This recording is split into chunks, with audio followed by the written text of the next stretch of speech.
Hi, it's nice to meet you all. And I looked at the first moderator with such admiration. He kept everything on time. I hope I can do as well.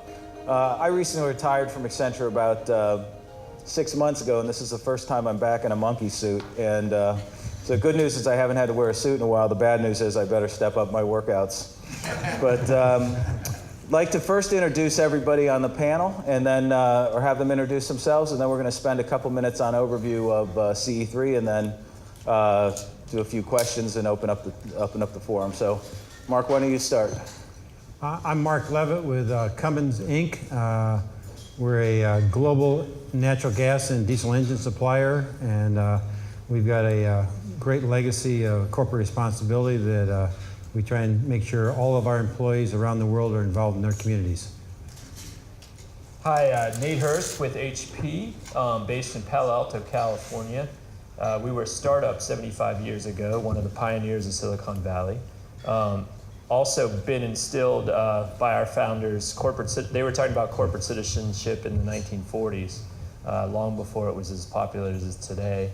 I have two hats that I wear. One, I'm on our Global Living Progress team, which encapsulates all the social and environmental work that we do. I also run our Environmental Progress team, which is all our environmental sustainability work for the company. Hi, I'm Gabby Oken with Accenture. As you know, we are a global consulting and technology firm.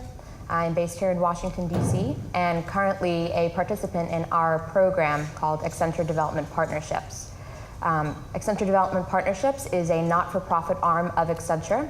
What we focus on doing is bringing Accenture's business and technology services to the nonprofit and development sector, and also help to foster relationships between our global clients and the nonprofit organizations that we work with. And I've been involved with this project, CE3, for the past year. I'm Tom Loughran. I'm a philosopher in the physics department at the University of Notre Dame. That's a long story for a different time. But I also work with a not-for-profit, an ICT for Development group in northern Uganda. We've been doing that about 8 years, and a couple of years ago I knocked on Michael Swikert's office on the occasion of the launch of NDIGD, and we have found our way into the conversation with Accenture with NDIGD, and we've been an implementing partner since that time. Yeah, so I'm Sam Awad. I've been with Accenture for 29 years, retired in April, and I was a member of Accenture's U.S. Foundation, which is our charitable arm around our Skills Succeeds initiatives, and also an advisory member on the Kroc Institute of Peace Studies. So about 2 years ago, I was trying to find a way to marry Notre Dame's interest and Accenture's interest, and we came up with CE3, and we'll tell you a little bit about that now then. So let's see, there we go. What's the concept? And we are out to try to build sustainable microeconomies that can go well beyond the grant time frame. And the three pillars that we are currently using as anchors for the microeconomies are access to sustainable energy. Almost all the research shows that Human Development Index goes up with access to reliable energy. Access to greater information through reliable internet connectivity, and then access to entrepreneurial skills and education. That when the three put together, our goal is to see more local jobs, more local skills, and then hopefully local wealth generation. We've got 5 kind of key goals or operating principles. The first is to promote self-sufficiency in the local ownership. One of the things we think is absolutely essential is that we're there to help basically implement an infrastructure, but the long-term goal is that it's owned and operated by the local people, and that they are self-sufficient by the time our involvement ends. Let's see here. Leverage technology to enhance productivity. Obviously, whether it's through energy or whether it's through computer-based training or whether it's based through other productivity tools, the key thing is that we think that technology can bring something different to the table. The third is to use sustainable resources. In our first 3 pilot sites in Uganda, We're using solar power, but we're not limited to that. So we're looking at potentially larger power plants with things like biomass or other things. As well, we use in our computer labs, HPs, very low energy PCs, which allow us to get, I think, nearly 15 PCs for the energy of 2 before. So excellent technologies that do a lot to help us take the energy we use and spread it farther. The fourth thing, if I can make this work, there we go, is to extend the impact well beyond the grant. As we often say with CE3, we can affect 10 to 15 villages with the first few grants we do. Our goal is to affect hundreds of villages. And that's fundamentally, we have to have a model then that has a few characteristics. First of all, it has to be a viable business model. We have to be able to be in a position where each part of the value chain makes money or is successful in the goals that they try to achieve. The second thing is we have to have a repeatable methodology. If we go to 200 or 300 or 1,000 sites, we can't rely on the good intentions and energy of a few individuals. We have to have a process that's repeatable and scalable. And then the third thing is we actually have to have proven results that it makes a difference in the local communities.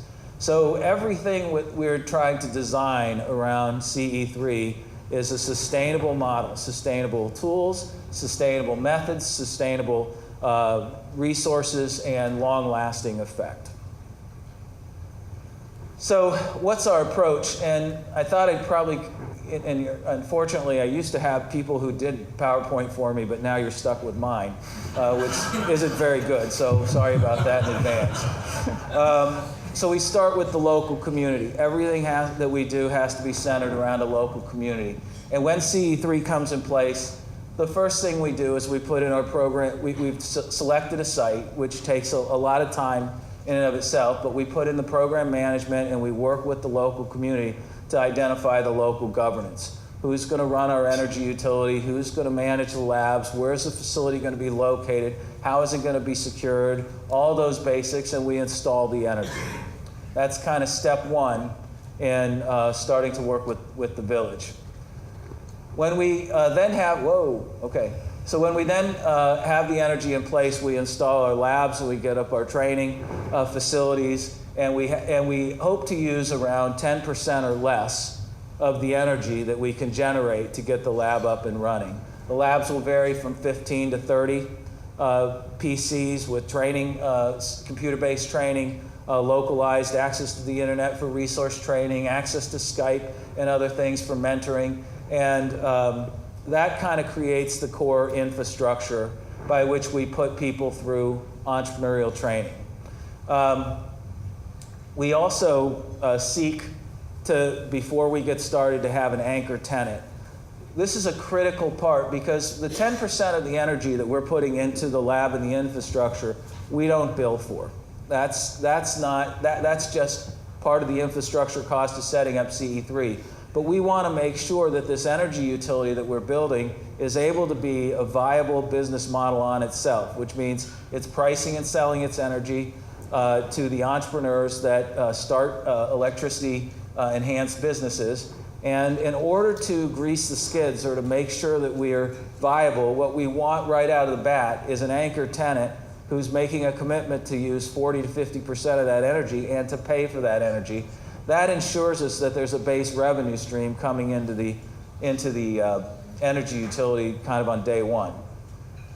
Then as the entrepreneurs go out of their training and they set up their businesses, then what we hope to do is sell them the other 40 or 50% of the energy that's available to those businesses to enhance the productivity of those businesses. And if those businesses are enhanced, and if they have mentors around them, which we might give them access, maybe, if I can hit this right, to mentoring and microfinance, those businesses have a good chance of getting off the ground well, driving productivity, offering greater services than they might otherwise offer. And these are not radically complex businesses. These are very straightforward business. A barbershop has access to electric clippers, and because of that, they can cut more haircuts. Because of that, they can turn around and pay for the electricity. Because they are cutting more haircuts and they got more revenue, they might be able to hire an extra barber.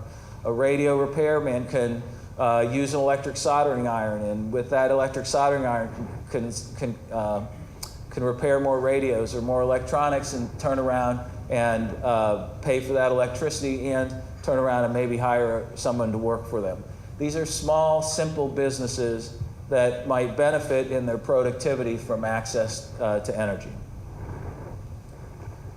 And so that's how we hope to create local services, local jobs, and local wealth.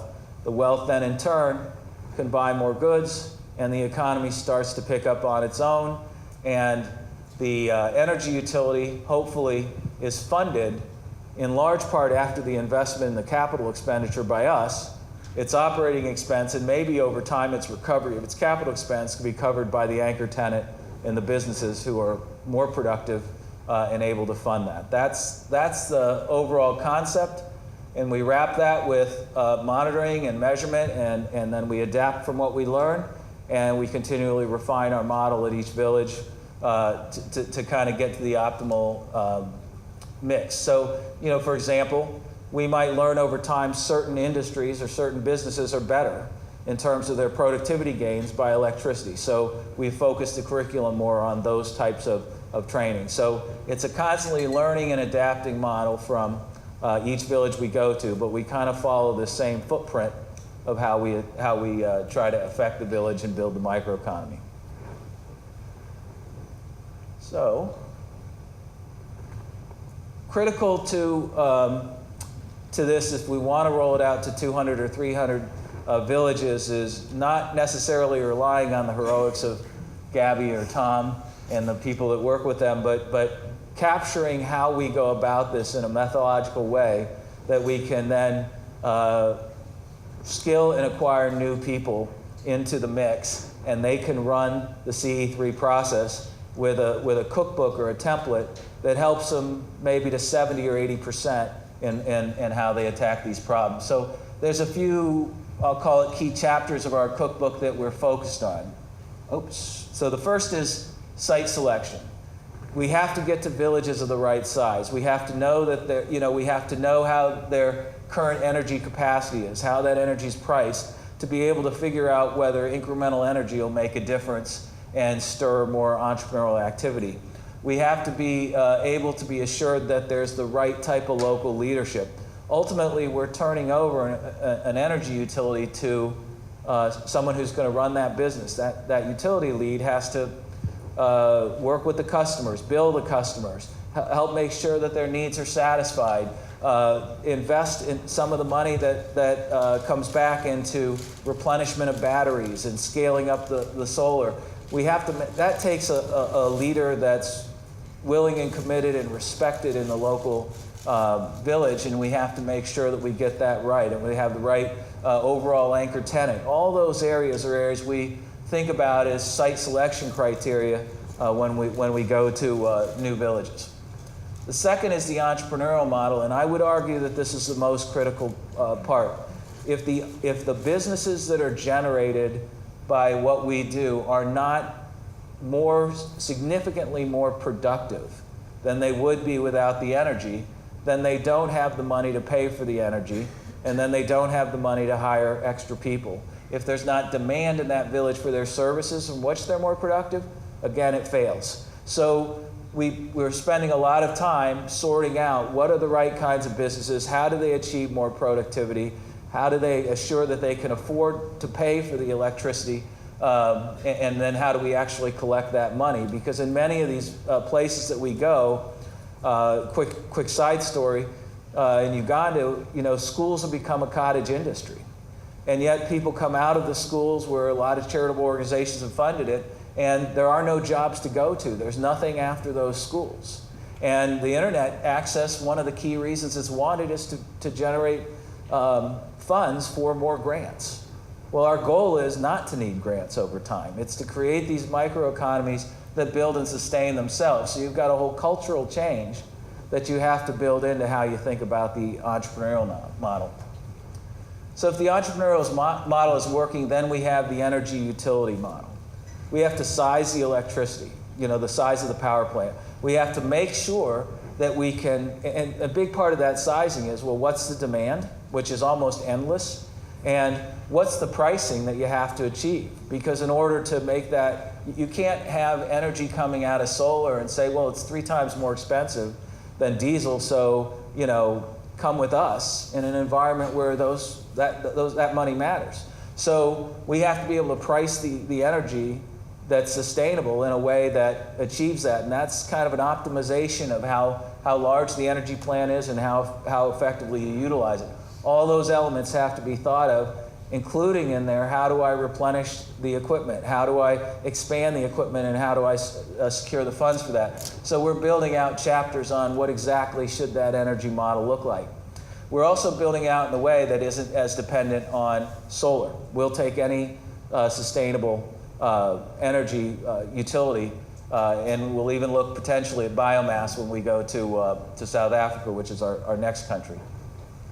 And then it's the investor model. How do we get socially minded private investors to invest, and how do we ensure that there's a return on investment? So if you get the entrepreneurial model right, and you get the energy model right, there should be enough return from the utility that an investor would come in, help fund the initial capital expenditure to get the infrastructure in place, still get a return over what we're shooting for was 5 years. And then lastly is the monitoring and measurement infrastructure that we can have credibility around the results that we generate, and they're relevant and they're understood, and we're constantly adapting the model to that. So who's in our partnership? Well, it starts with Notre Dame, who's the grantee, the program manager, and the research partner. Accenture is the primary grant underwriter. We provide program architecture skills. We provide program management support through Accenture development partnerships, where we have a lot of young, exciting, energetic people who help keep everything on track, particularly Gabby.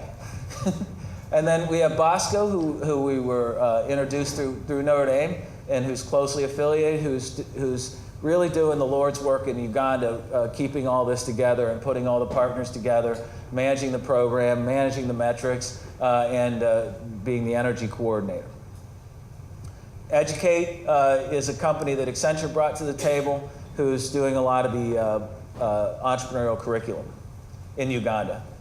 And then we have HP, if I can bring you up, who has provided all the equipment for the 3 ICT labs for phase 1, and just did an outstanding job helping to get that infrastructure in place.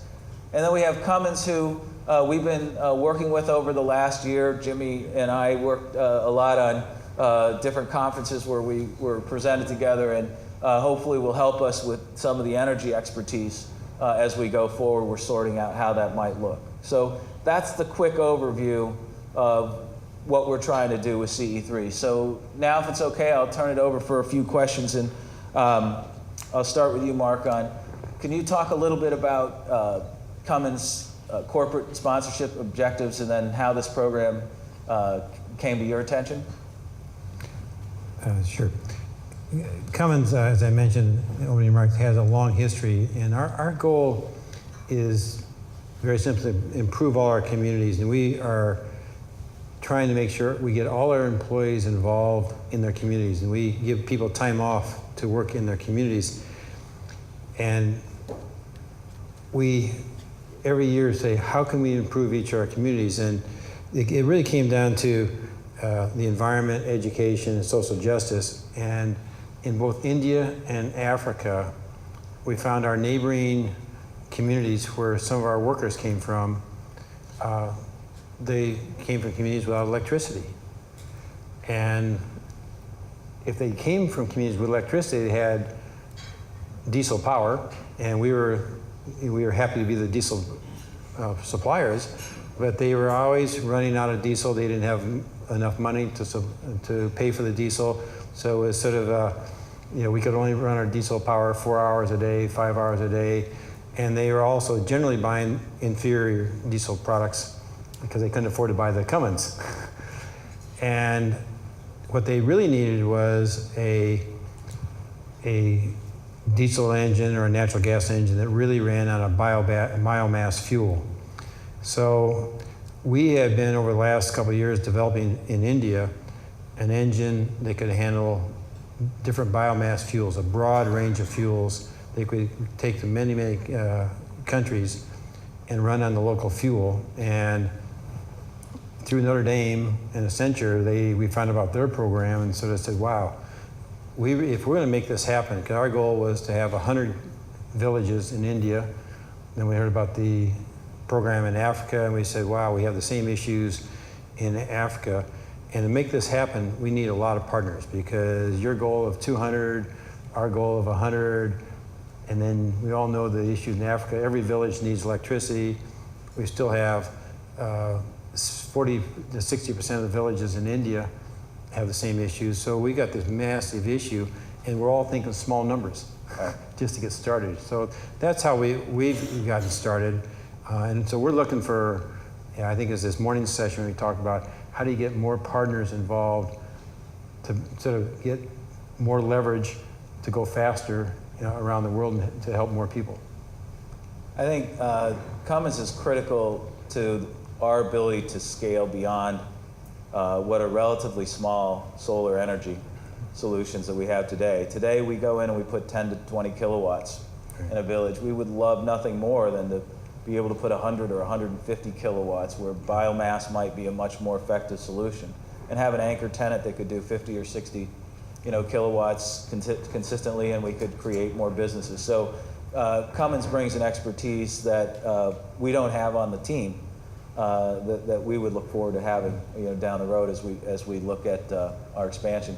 How about you, Nate? You want to talk a little bit about HP's corporate objectives? Yeah, sure. So, we've been at it for a long time. I remember way back when I was in school reading about HP and their recycling practices, even before there was regulation regulating e-recycling, e-waste issues.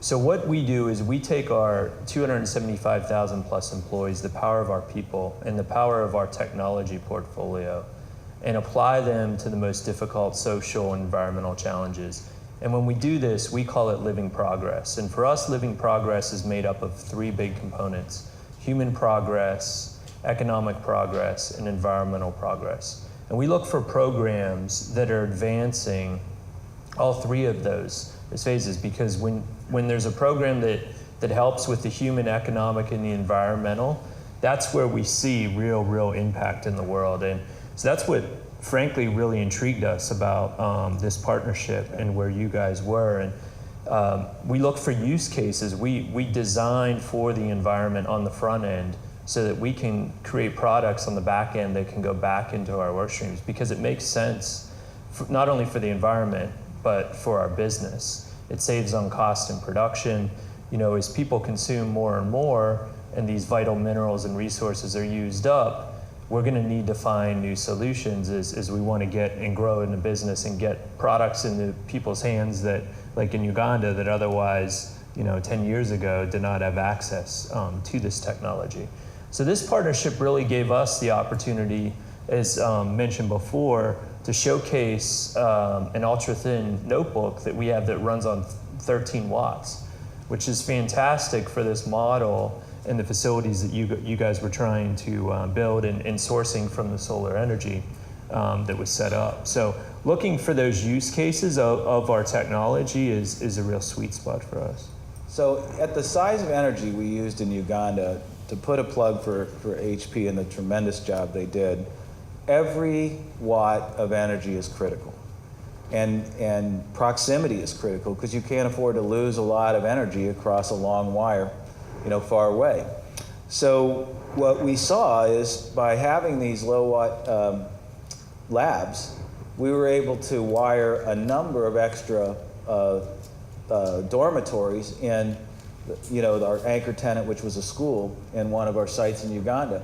That means 400 to 500 other kids got electricity for a few extra hours because we weren't having to burn it on the lab. So it was a tremendous value to us to have the labs that HP helped set up. Gabby, would you like to talk about Accenture's interests a bit here? Sure, absolutely. So in terms of Accenture's corporate social responsibility and our priorities, our primary focus is on equipping people with the skills needed to obtain a job or start a local business. I think a real differentiator with our program, which is called Skills to Succeed, is that we really try to focus on delivering innovative programs. So really focusing on skill sets that differentiate individuals in the local job market. So for example, we have a number of programs that focus on basic job entry, but we also have a number of programs that work on software development skills. With this program specifically, we work on social entrepreneurship development within the local Ugandan context, and we're looking to expand that to a much larger global context. So I think what we're looking to do always is to find innovative ways to continuously drive the development of job creation on a global scale, excuse me. So this program was a really unique opportunity to do that. In this case, we're working specifically with a group of individuals that don't have access to energy. So we're looking at a very different cohort, a very different population compared to the typical cohorts that we work with here in the US and in the developing world. It really enabled us to really start with basic business skills, to think about it from a much more social perspective. And in that regard, it's been very innovative and a very great opportunity for us. And I want to emphasize one of the things said in the first panel too. Putting back my Accenture hat for a minute, about last October, I spoke at a consulting panel at the university, about 400 students interested in jobs, and so they had 5 or 6 of the consulting firms on there. Side story: my son, beforehand, I asked him, well, he's a senior there. He said, Dad, or I said, Joe, what's important when I get up there and present? He said, doesn't matter, Dad, just keep your answers short. Which is advice I don't take very well, unfortunately. But there was a question about social responsibility and what your company's doing. And I was able to spend a few minutes on what Accenture's doing with Notre Dame. And just a few weeks ago, when Accenture was back on campus, I got calls from the recruiters saying that they were still talking about how impactful it was to see a company doing real stuff, trying to generate real results, working with the university, and how much of a difference it made in how they perceived Accenture and our corporate responsibility. So I think beyond what we're doing with our Skills Succeed program, there's a real internal interest in the kind of market and brand it places around your company's name. Tom, working with companies has been a little bit different than how Bosco has historically worked. Mm-hmm. Talk about your experiences there, good and bad. Sure. Bosco is an ICT 4D enterprise, and in many cases brought electrification for the first time to some of the places we were going, jumping over missing infrastructure, and bringing communication technology that in the beginning was designed for early warning system in an insurgency situation, and peace broke out as we began to deploy. And so we've been fortunate, frankly, in being able to do much more than we were able to envision, from the humanitarian to the developmental. Bosco itself is something of a clutch plate and sees itself as one between the gears at which people are operating in war-torn, 20 years isolated, very, very rural environments, and the globalized world that's going to visit sooner rather than later. And we're somewhere in the middle. Well, Bosco itself has found itself in the middle, I can tell you, between Accenture and between NDIGD in a very real way, because the speed at which, that sort of dream that globalization is going to impact these folks, right? Well, now these folks have got, now they've got a computer, and now they've got an email account, and now they've been upskilled in entrepreneurial training, and now they've got an Accenture mentor on the line, right? And Bosco's trying to manage our 2 Mbps internet connection to support a conversation. Those are things that, those opportunities have forced us to learn as a not-for-profit in a way that we knew had to happen, but the rubber met the road with the CE3 project, really did. And I can't tell you the growth of the organization on the ground, the challenges, yes, but the rising to meet the challenges, really quite remarkable. I can't tell you the admiration for the generosity of folks at the university, folks in corporate environment.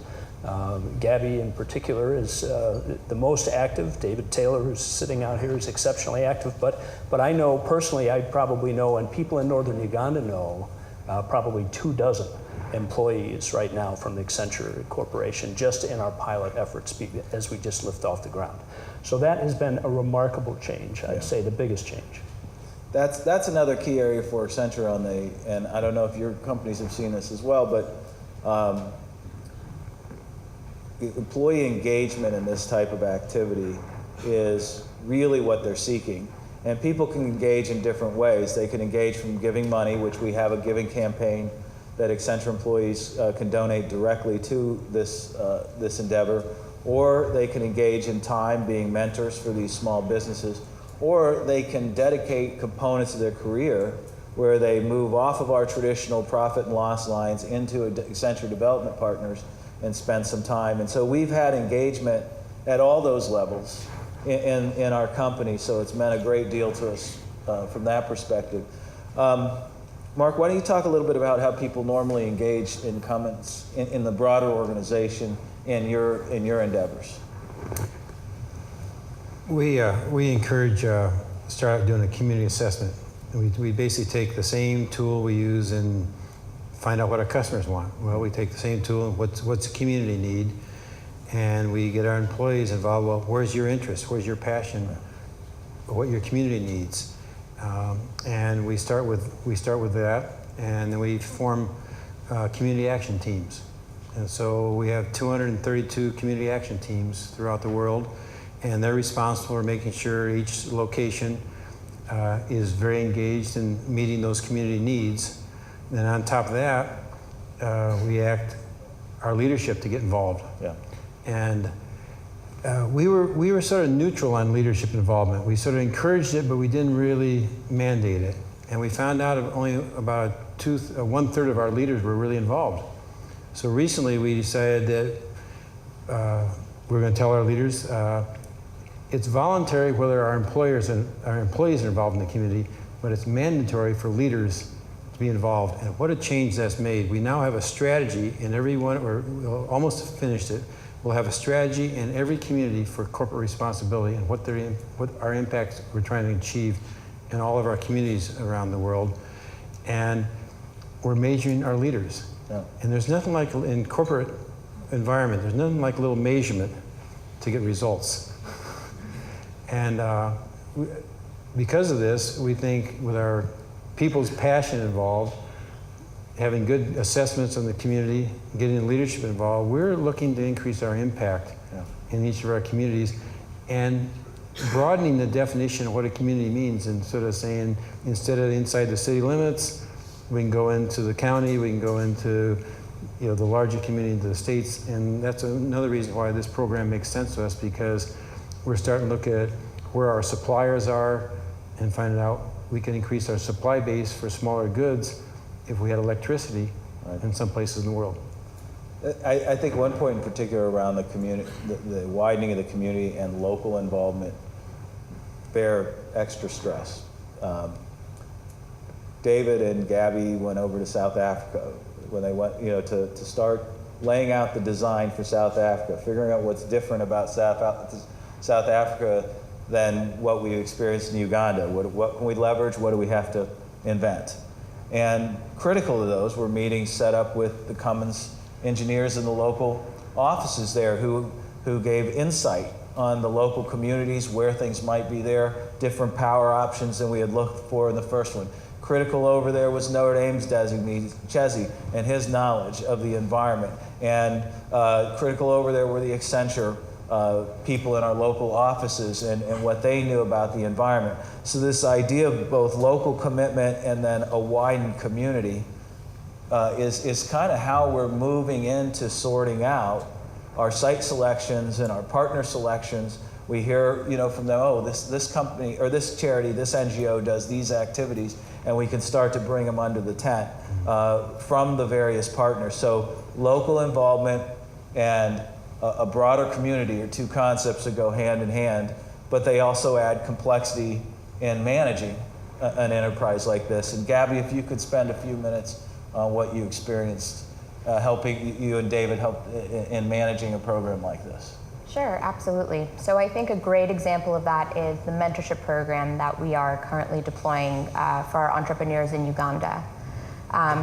With the mentorship program, we understood the value of incorporating local context into that equation. So basically what we do with the mentorship program is after each of our entrepreneurs has completed the course, we pair them up with a local mentor, so a local businessman or woman from the community that they're from, as well as an Accenture volunteer.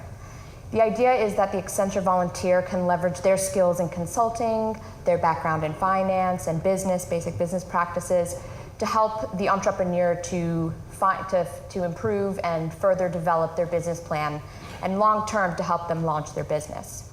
But I think one crucial piece that typically is missing is local context. No matter how much business experience you have, from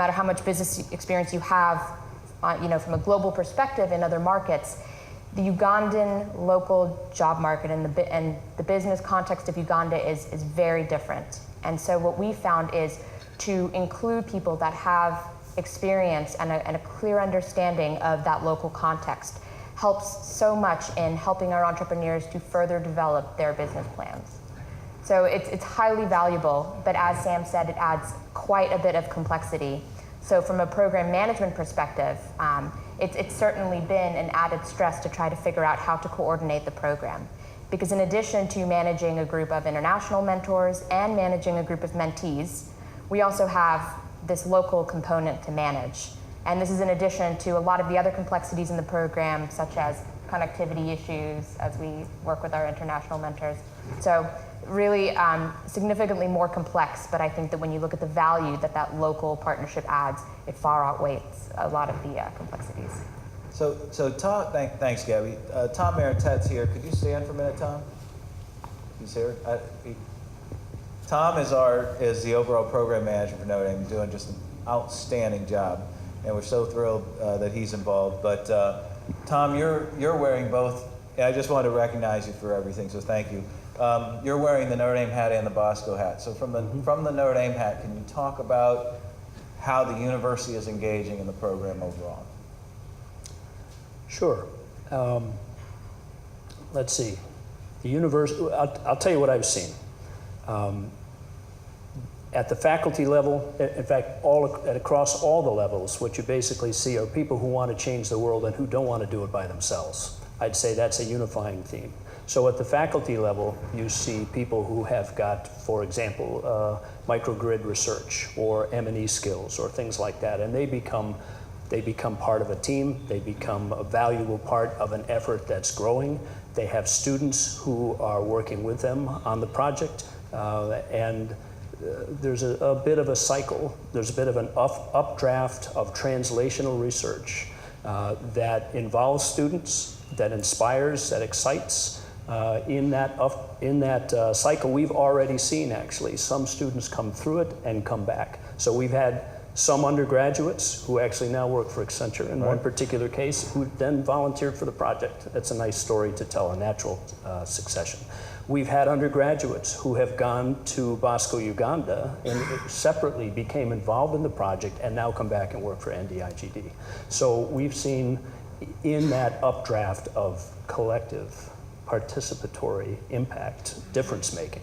I'd say we've seen lots of different pieces. Not only has Bosco been upskilled, I think it's fair to say, of course I've certainly been upskilled in remarkable ways, and that doesn't say very much if you knew my skill level. But it does say something, I'd say, when Accenture brings a level of thinking to the table in NDIGD, right? Where we're not experts at scaling. We're not experts at all sorts of things. Gabby is, David is, Accenture is. And so that has, I think that's changed the university. I think the university, frankly, plays at a higher level of play now than we did when we started. And I don't know that everybody expected that, but I think that's what we found. Yeah, I think that from my perspective, that gets into the role of IGD and how critical it is.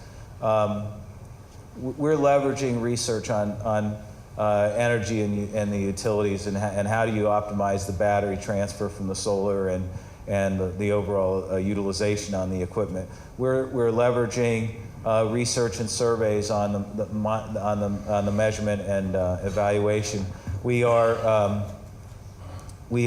now going to get involved from the business school, the business on the front lines teams, who will help us build out the repeatable processes and the tools. There have been other areas as well, but there's a good and bad to that. The good is that you've got access to skills and motivated people across a diverse set of capabilities that the university can bring to the table. The bad is that it requires significantly more coordination to pull it all together. And when we first got involved, and I don't mean this negatively, I would say that the university has like at PhD level on tugging on your heartstrings and getting you to open your wallet, but they're still at first year freshman level on how to execute. And so seeing that execution improve brings all these disciplines together, requires intense time, coordination, skill, communication, leadership. And this IGD group is building out a capability that can be immensely powerful for the university. Where we believe we Accenture help is this is what we do every day with our clients. So we're able to help the university hopefully accelerate that growth curve. But that's a critical school at a university, or critical skill at a university, to bring multidisciplines together. And we've been very fortunate with the leadership of Michael and team to be able to tap into the best of the university, and that's a huge selling point within our firm, is to be able to say we have access to great minds driven onto these things who are coming together in a coordinated way to get something done. So I think it's a great partnership. These are difficult partnerships. It's difficult to have multiple corporations all working together. And Nate, I want to turn it over to you and say, is this a bit unique for you to be in a place where you're co-granting versus most of your corporate initiatives, or how does that normally work for you? I would say it's not unique in the sense that we're partnering with university, a couple different corporations, resources on the ground in a certain locality. I think what was unique in this aspect is that we came on, I think, to the partnership a bit late. You guys had worked through some of the issues and identified a technology need, and we're looking for a real partner. And the approach that you were taking made a lot of sense for us in terms of our energy efficient technology that we wanted to get out there and use in real cases like this and be able to tell the story, as well as employees on the ground in an area of the world where we want to grow. Right.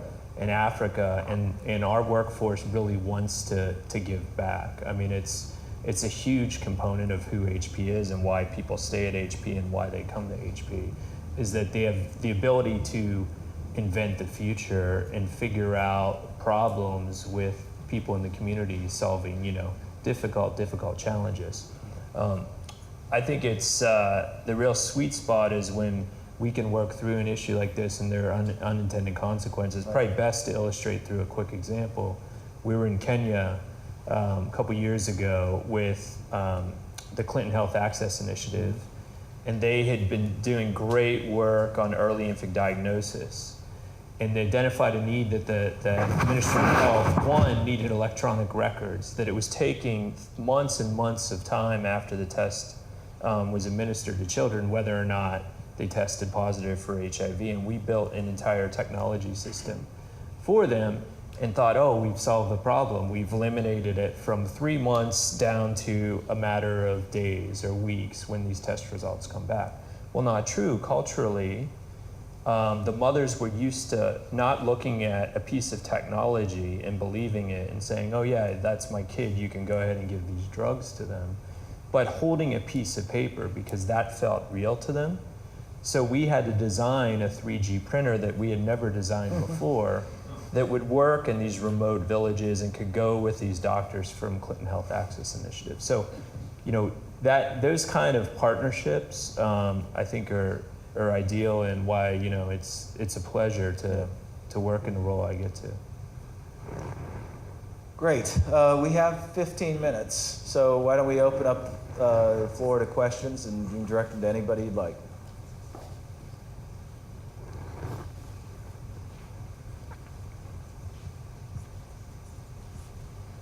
Well, thank you for presenting this very, very interesting case, and I'm getting curious straight away. I've got two questions. One of them is the anchor tenant. What type of, I mean, you mentioned a school, a secondary school probably, but what other type of anchor tenants actually play a role? And then the second question is, and maybe that's a little bit premature, do you already have energy utilities that are financially autonomous or on their way of getting there? I'll start with the first one. In our very first grant, the idea was not necessarily to get to an energy plant with a positive ROI. It was to demonstrate that if we delivered power, would there be demand and could we charge for it? And even if we had to subsidize the pricing of it in order to just see if that part of the model worked, because we always knew we could optimize costing, either by getting to a bigger scale or by buying in country. And so our first phase was not about the full case being achieved. We do have utilities up. We still have capabilities of utility. We have to build like more simple monitoring and billing, capabilities. But we have not achieved at this point, nor do we even anticipate in this next phase fully getting to a positive ROI. Our goal will be to cover operating expense first, and then start tackling the problem of capital expense in a later phase. So that's where we are on the energy utility. But fundamentally, we know we can't price energy at 3 times the local market, or it's a dead before it starts. I'm sorry, your first question then was on? The anchor tenants. Oh, so the anchor tenants, we have 2 schools, and we have a community center today. So the school gets grant funding that they were applying to diesel that was only partially effective and more expensive and had other issues. They replace that with what they're doing us. They put the funding to us. They put the incremental funding to our utility, and they consume a lot. So when we talk about putting lights in dorms or other things, that's part of an anchor tenant where they have the funding to secure back into the utility. When we start looking at South Africa, we were looking more at, for example, a small plant that might use 40 or 50 or 60 kilowatts and not just 5 or 10. So that would require a completely different energy solution that would give us maybe 100 kilowatts or 120 kilowatts. That starts to be much more interesting to more industrialized power companies who have a lot of expertise we don't bring to the table right now into the mix. So it will vary by community. But locking down a 50% revenue stream is absolutely vital to then, because the entrepreneurs don't suddenly flourish. You don't get them out of training and the next day they're running a good business. 6 to 9 months later, you start to see that start to take effect, and now they're starting to hire, they're starting to do other things. So you need an ability to show revenue stream in advance of the other capabilities maturing. Does that answer your question? Okay. Other questions? And Sam, sorry. wanted to just add one comment to that. I think another important consideration is to look at the ecosystem overall. So in addition to defining the energy model and finding a solution that works, we're also doing the same sort of testing with the entrepreneurship model. Everybody understands that there's a lot of value that can be brought from energy, but a lot of the time it's not necessarily that easy for entrepreneurs to understand how that plugs into their business. So with the entrepreneurship program, it's not just about providing foundational business skills, it's also about learning how to help entrepreneurs to shape their business. And this is both for new entrepreneurs and also for people who have existing businesses and want to grow them. So how do they leverage the energy that's now available to develop their business further and to grow it in that regard? And this is the whole point of the microeconomy. Each of these capabilities we're bringing to the table, each of these pillars are stronger with the others than they are alone. And so this multidisciplinary approach, it creates a lot of hassle in terms of managing. It's a lot harder to manage than just one area and to get everybody on the same context. But supposedly, if we do this right, the power's a multiplier of what we can do than any one of these can do on their own. Any other questions? Yes, sir. Hi, Pat Brisky from Deloitte. It's an amazing program you guys have got going. Bosco, I think, is a local NGO or entity that's been established there. Is there a move afoot to try and build its sustainability so that it can be, I guess, the creator of other of these sorts of entities across Uganda or elsewhere, maybe using the same model or expanding it? It seems like you've cracked the code in Uganda. Why not see if you can continue to grow that out in that country? Go ahead, Tom. Every day, not just a move afoot. Surviving, goal one, implementing at a survival level, no question that that's a challenge. Integrating best practices where we can start to see the cracks, right, at the survival challenge, and putting in place a cookbook, standard operating procedures, things, frankly, this is language we didn't have. Right? There's the language of business, the insight of business. Those pieces are coming into place. Profit was a language you didn't have. Well, that's right. No, that's right. That's right. And then finally, the question is, can we scale it, right? So we're getting maybe sort of to that point now where we're starting to ask, if this position doesn't just depend on this person, does it, right? This is a position that we could fill with any kind of person.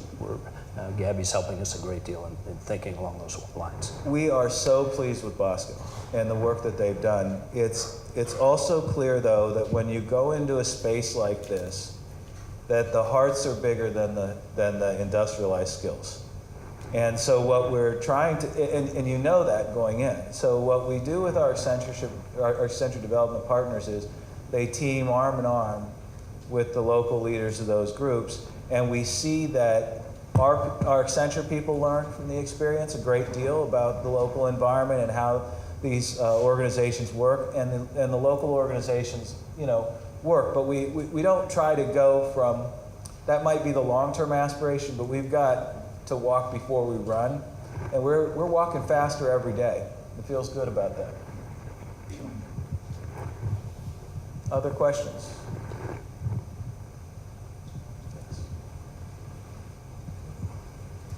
So, as you know, I teach undergraduate students in entrepreneurship and social entrepreneurship, and as you said, Sam, the intellectual excitement about going into a corporation that has corporate social responsibility initiatives is intense. Yeah. And every day I'm meeting with students who say, I don't know if I want to do the corporate thing, I want to go do the social thing. And I truthfully encourage them to spend some time in corporations.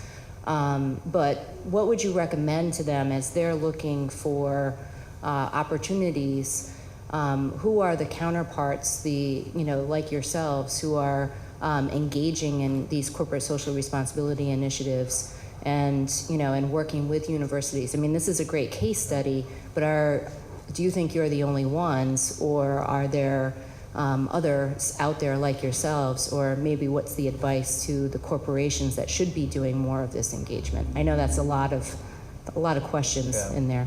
So let me hit a couple of those, and I'd ask you, Mark and Nate, to add your comments. 5 minutes? Okay.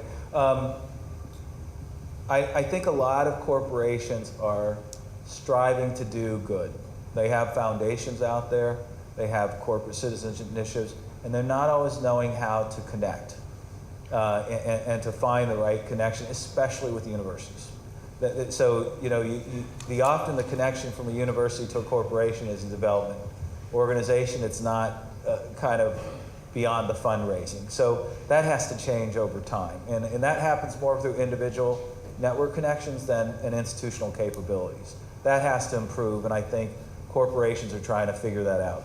Second, I think in a consulting context like a Deloitte or an Accenture or any of our other firms, it's really easy to have programs where your people can get involved in social good, because we're used to changing jobs without changing companies.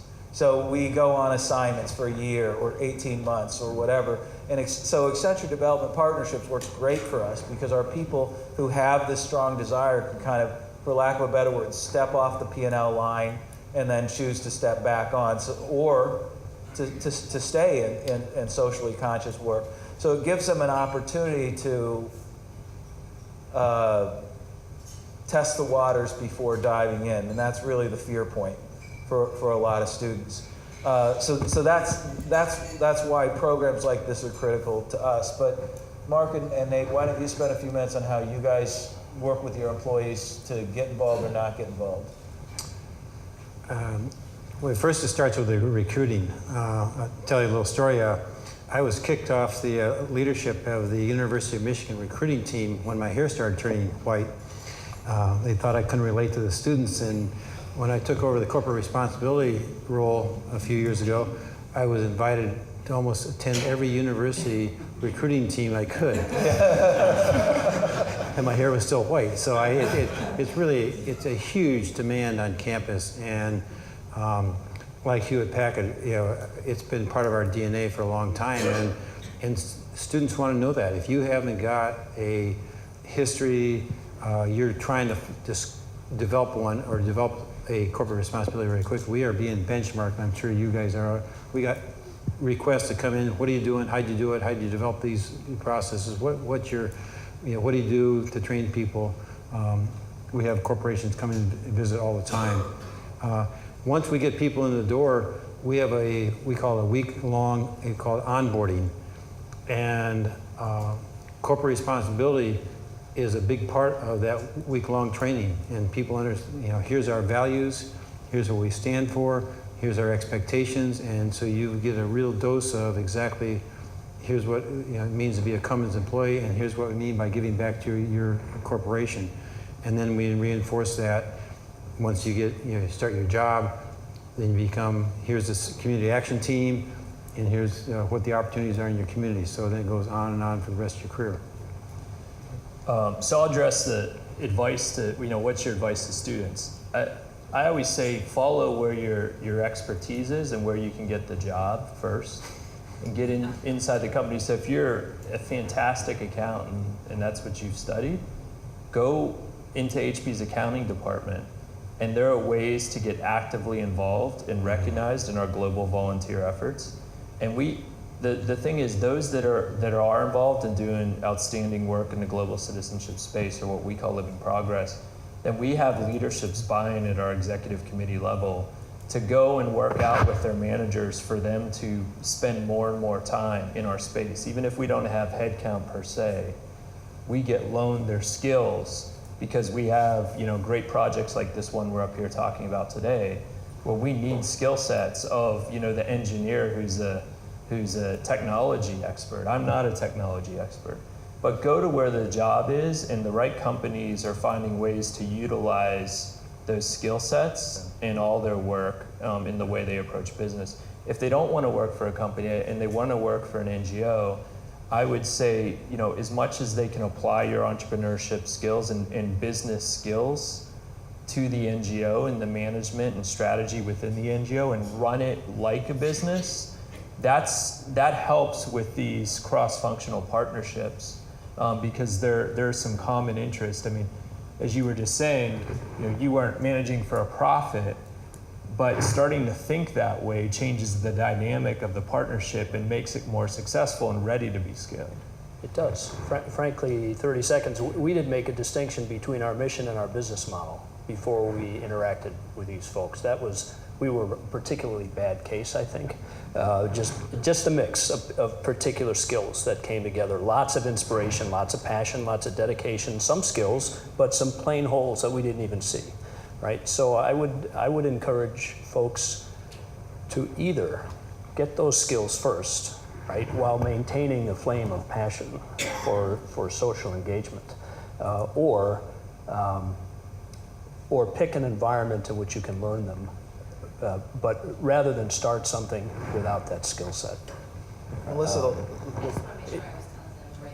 it's challenging. the last thing I would say, and it echoes a little bit of what Nate was saying on this, was employers are going to do everything they can to retain top talent employees who deliver for their clients in any business. And so if an employee has an interest in doing some of this, and they've demonstrated good work, the company will figure out a way to help them engage. There's zero question that we would if we have a rock star performer and they say, well, I want to go over to ADP for a year or two and do that kind of work, we're going to do everything we can to make that happen because we're in for that employee for the next 15 years. And that's what we want. And that kind of loyalty comes back. So high performance and the job that they do and the skill that they bring opens up doors, but they have to bring it up. They can't wait around for the company to come to them if that's their interest. The last thing I'd say is there's a key thing when bringing together multiple stakeholders who come from very different perspectives about this multidisciplinary partnership. You have to get on the same language. You have to be able to talk in simple metaphors that everybody can resonate with. For 4 or 5 months, I talked about, with Bosco, well, you need an operating model and you need a way to sustain yourself. Didn't make any sense. But when you sat back and said, when the money runs out, the villages need to go forward and we need to be able to do 200 more just like this. We're not going to stop. That made sense. That's not necessarily saying you got to be for profit, but part of it is saying you have to have something that has enough appeal that it could extend on its own, and you're not just relying on charity if you want to change that local culture. But we had to find terminology. In the first year, we spent a lot of time with terminology. Presentations like this stick to simple concepts because then you have a metaphor you can put in your mind on how we go into a village and how it grows, which makes the concept of a cookbook or an organization structure or clear roles for each partner, workable. That's the art of execution, is really the art of communication, collaboration, common language, common vision from lots of different perspectives. And that, I think, may be the biggest learning and the biggest challenge that we faced, and I think we're overcoming it in a great way. But it takes serious work, and I think we're getting there. I think we're out of time. Well, thank you all for your time. We'll be around later today if you want any questions that you didn't get addressed.